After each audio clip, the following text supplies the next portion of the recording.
Not so clearly. What I've told you is what Gollum was willing to tell, though not, of course, in the way I've reported it.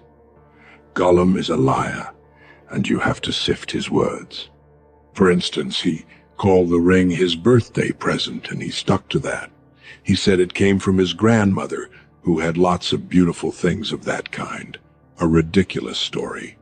I have no doubt that Smeagol's grandmother was a matriarch, a great person in her way, but to talk of her possessing many elven rings was absurd, and as for giving them away, it was a lie. But a lie with a grain of truth. The murder of Deagol haunted Gollum, and he had made up a defense, repeating it to his precious over and over again, as he gnawed bones in the dark, until he almost believed it. It was his birthday. Deagol ought to have given the ring to him. It had obviously turned up just so as to be a present.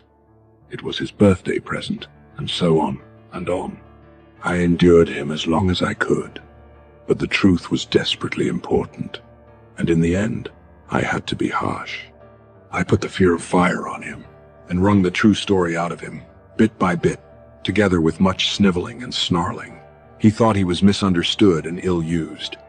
But when he had at last told me his history, as far as the end of the riddle game and Bilbo's escape, he would not say any more, except in dark hints.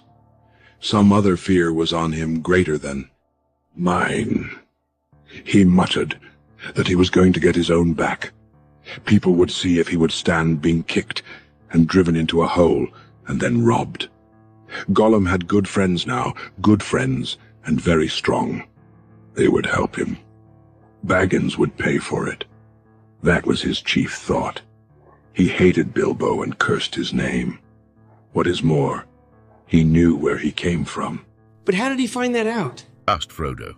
Well, as for the name, Bilbo very foolishly told Gollum himself, and after that it would not be difficult to discover his country once Gollum came out. Oh yes, he came out. His longing for the ring proved stronger than his fear of the orcs, or even of the light. After a year or two, he left the mountains. You see, though still bound by desire of it, the ring was no longer devouring him.